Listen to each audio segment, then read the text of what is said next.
देखिए, हम सबकी जिंदगी में ना ऐसे पल तो आते ही हैं जब कोई बात हमें अंदर तक चुभ जाती है। कोई आलोचना हो, कोई उम्मीद टूट जाए या कोई पुरानी याद। और होता क्या है, हम तुरंत रिएक्ट कर बैठते हैं। तो पेमा चोडरॉन अपनी किताब डोंट बाइट द हुक में हमें यही सिखाती हैं कि कैसे इन इमोशनल हुक्स को पहचानें और उन पर काबू पाकर सच्ची आज़ादी और मन की शांति पाएं। और ये किसी भी भावना को दबाने के बारे में बिल्कुल नहीं है, बल्कि ये है उन्हें एक नई नज़र से देखने और समझदारी से एक अलग तरीके से चुनने की कला सीखने के बारे में।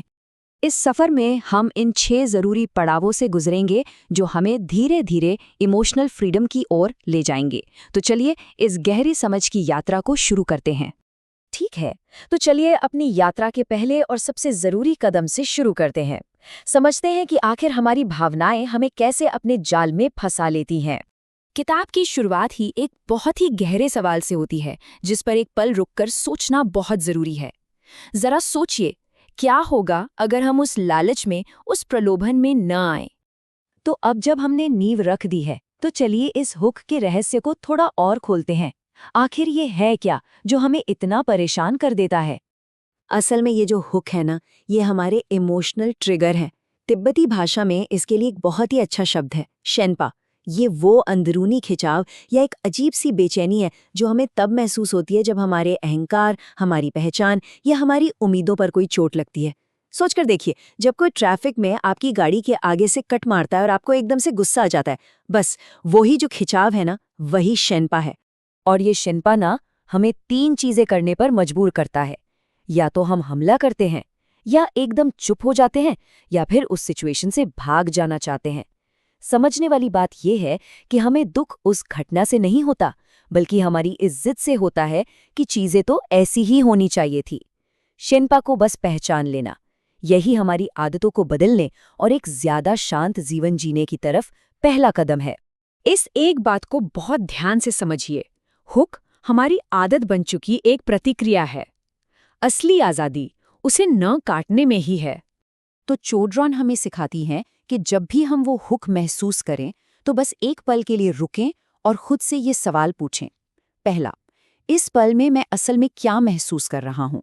दूसरा, मैं इस भावना को लेकर अपने मन में क्या कहानी बना रहा हूँ? और तीसरा और सबसे जरूरी, क्या ये कहानी वाकई सच है?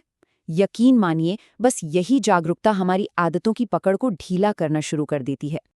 अब हम एक ऐसी भावना का सामना करने जा रहे हैं जिसे हम सब महसूस करते हैं और जो शायद सबसे शक्तिशाली हुक में से एक है, गुस्सा। आइए देखते हैं कि हम इसे कैसे समझकर बदल सकते हैं। देखिए, गुस्सा एक बहुत ही पावरफुल एनर्जी है। ये या तो सब कुछ तबाह कर सकती है या फिर हमें जगा सकती है। अक्सर हमारा गुस्सा अपने अंदर छिपे डर, शर्म या दुख का एक मुखौटा होता है। और जब हम गुस्से से चिपके रहते हैं तो हमें लगता है कि हमारा कंट्रोल है, पर असल में ये एक धोखा है।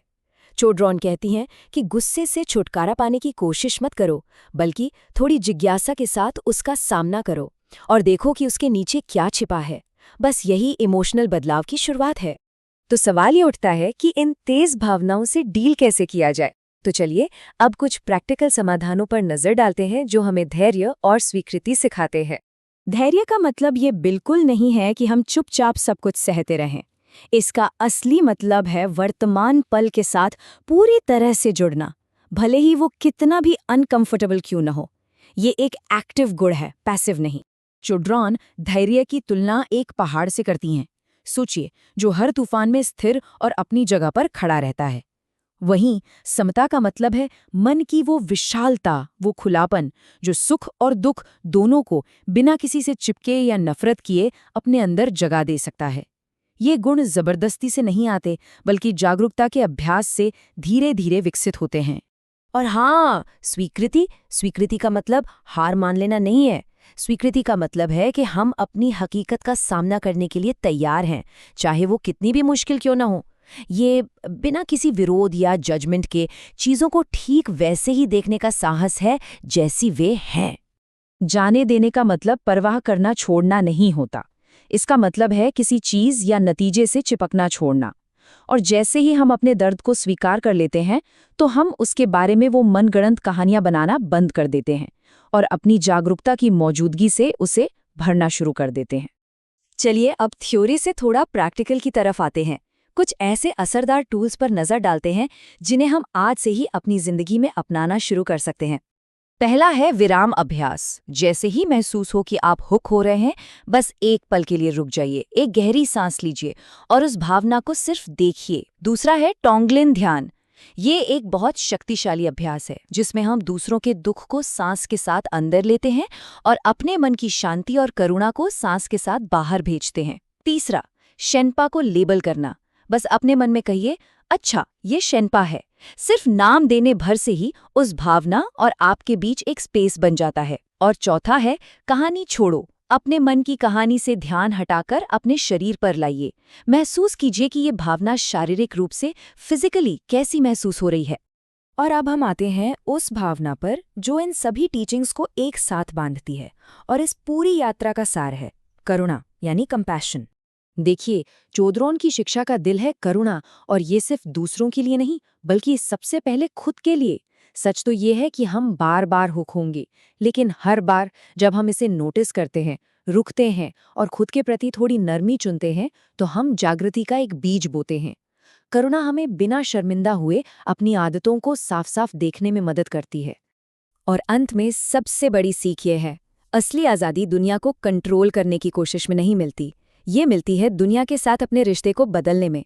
आप ट्रैफिक को नहीं बदल सकते, लेकिन ट्रैफिक में अपनी बेचैनी को शांति में जरूर बदल सकते हैं। जैसा कि पेमा चोडरोन कहती हैं, बस ये याद रखिए, आप आकाश हैं, बाकी सब कुछ ये सिर्फ मौसम है। भावनाएं बादलों की तरह आएंगी और जाएंगी, लेकिन आप अब वही रहेंगे। और अब इस यात्रा को समाप्त करने से पहले मैं आपके लिए एक छोटा सा अभ्यास छोड़ना चाहता हूं, जो आपको इन विचारों को अपने जीवन में और गहराई से उतारने में मदद करेगा। जब भी आपको समय मिले, इन सवालों पर पूरी ईमानदारी से सोचिए। पहला, वो कौन से हुक हैं जो आपको सबसे ज्यादा और सबसे जल्दी रिएक्ट करने पर मजबूर करते हैं? दूसरा, जब आप हुक हो जाते हैं तो आपके शरीर में ठीक कैसा महसूस होता है? और तीसरा, जरा कल्पना कीजिए कि उस पल में रुकना, सांस लेना और गुस्से की बजाय करुणा को चुनना कैसा होगा।